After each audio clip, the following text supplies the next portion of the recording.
প্রথিতযশা সাংবাদিক আবু সাঈদ খান নতুন ধারার দৈনিক আমাদের সময়ের সম্পাদক হিসেবে দায়িত্ব গ্রহণ করেছেন।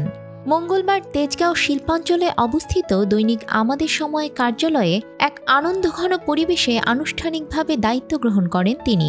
এর মাধ্যমে আবু সাঈদ খান আমাদের সময়ের বিদায়ী সম্পাদক আবুল মোমেনের স্থলাভিষিক্ত হন।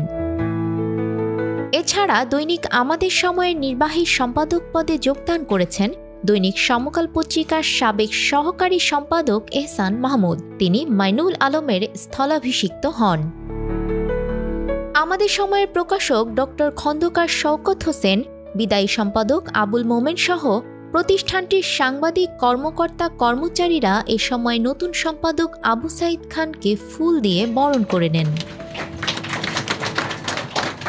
আমাদের সময়ে সম্পাদক পদে যোগদানের আগে আবু সাঈদ খান দৈনিক সমকাল পত্রিকার শুরু থেকে সহকারী সম্পাদক, উপসম্পাদক ও ব্যবস্থাপনা সম্পাদক হিসেবে দায়িত্ব পালন করেন। পেশাগত জীবনে এছাড়া তিনি দৈনিক মানবজমিনে সহকারী সম্পাদক ও দৈনিক প্রতিদিনের সংবাদের সম্পাদক ছিলেন।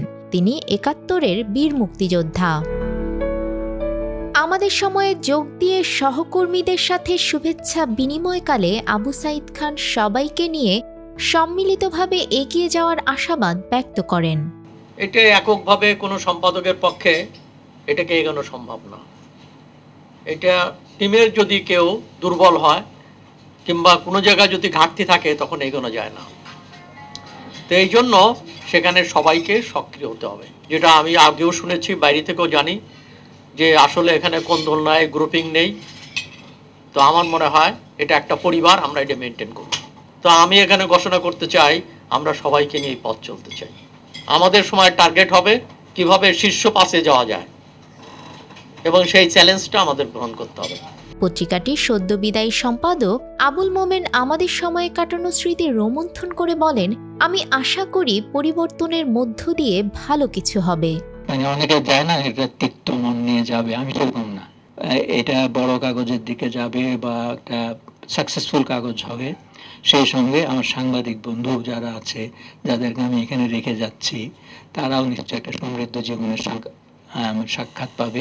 আনন্দঘন পরিবেশে নতুন সম্পাদককে বরণ করে নিজেদের মেধাকে আরও শানিত করার মাধ্যমে আগামীতে ভালো কাজের প্রত্যয় নিয়ে এগিয়ে যাবার আশাবাদ ব্যক্ত করেন প্রতিষ্ঠানটিতে কর্মরত সাংবাদিকরা। নিউজ ডেস্ক, আমাদের সময়।